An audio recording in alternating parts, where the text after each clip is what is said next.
Good morning, everyone, and welcome to the dojo.live recap show this Monday, January 9th, 2023.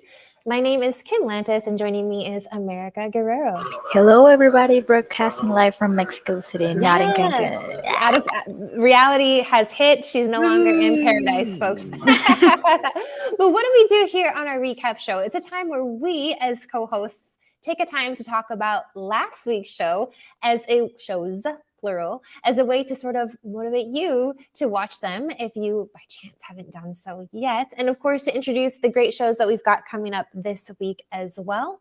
So let's first kick it off with what happened last week. Last week, we had a total of 3 shows. The first show of the year was with Sharmin Ali, CEO of Instoried, and she talked all about generative AI for content marketing and how marketers can accelerate content generation with AI. Following that was Srini Siddireddy, founder and CEO of SportsPlus, all about making it easy to be active, social, and healthy.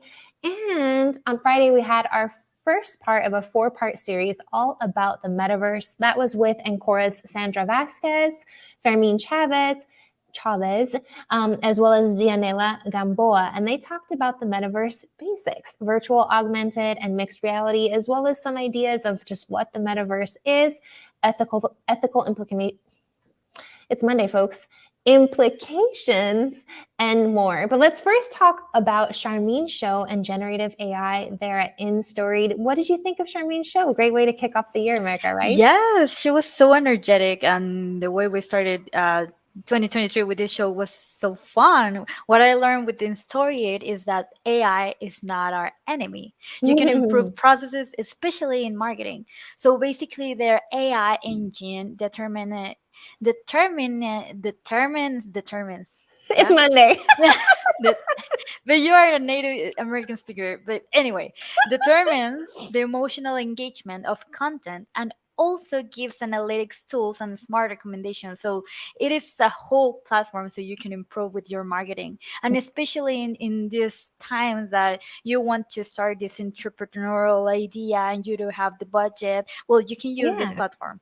Yeah, I mean, it's really a great tool starting to, to try to be more effective, to be more efficient, which is really fitting, I think, for the start of the year, which a lot of companies and people in general are trying to accomplish. I think Sharmin's personal story was a really great story as well. Just a lot of learning as an entrepreneur, starting out with things, being a bit ahead of her time, the fallout and having to kind of deal with that as well. But I think, like you said, super energetic, extremely positive individual. I think we have a lot to learn from her in terms of entrepreneurship and just what Instoried's doing. So yeah, I think just with the idea of generative AI, for me, the takeaway there was the idea of kind of working backwards and how the AI is able to kind of do that for us. So we can kind of create some content the way I understand it. And basically it can say, yeah, this is going to resonate, or no, this might not be the way to go. And so before we even do the actual spend or get the content out there, we can have a better idea of how it's going to perform.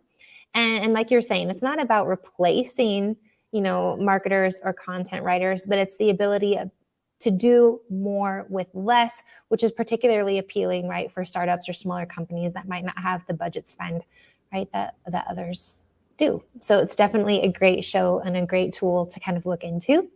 Following that up was also another kind of fitting show with this idea of New Year's resolutions here, and that was with Srini Siddireddy of SportsPlus. Right? That was all about making it easy to be active, social, and healthy, and how their platform is helping connect all of life's activities and making it easy to join and participate, particularly in sports, right? As the name would imply. What did you think of Srini's show? Exactly. You can run organizations with their platform. You can do registrations, payments, scheduling, messaging, coordination with moms, with dads, with coaches. So you can be.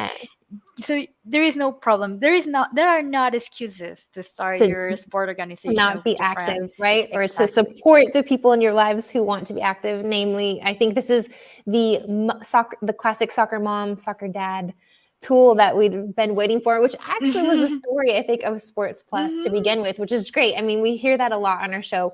a lot of times the idea behind a new software product comes from the need of the founder, him or herself, right? In Srini's case, he's got his kids who are active in sports and different things, and just like, heck, there's got to be a better way to organize all this. And with his technical background, he said, aha, I will create a better way to organize all of this.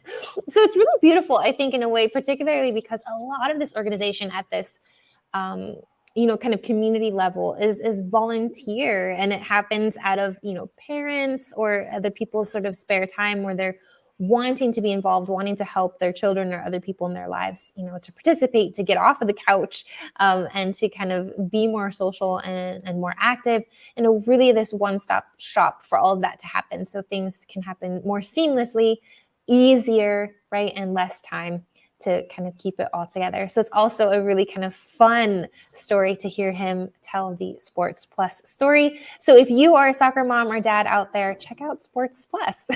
Yes, and can you mention, because I know that you memorized the 3 Ps that he talk about. Yeah. Oh gosh. See, Be patient. I'm like Dory from Finding Nemo. My memory is about this long. But yeah, with his words of wisdom, there was 3 Ps. He talked about as an entrepreneur, right? I think the first was the recognizing that pain points, right, are going to happen, right? So if you're stepping into the world of entrepreneurship, be prepared for pain. Also, the idea of be patient, right? And a lot of times people around you, I think he was talking about, or your very own team, might not have that same sense of urgency or hustle that you have, right? Because this is your passion. So you might have to be more patient, right? With things that might be outside of your control. And then the final one was, I think, a plan B. Yeah, like have a backup, be prepared to be able to pivot, I think, should the need arise. So very good conversation. Thank you for that call out. Cool. And so, like I said, we wrapped up the week with our first segment of a 4-part series brought to you by Encora, all about the metaverse, right? So what were your some takeaways from that one, America?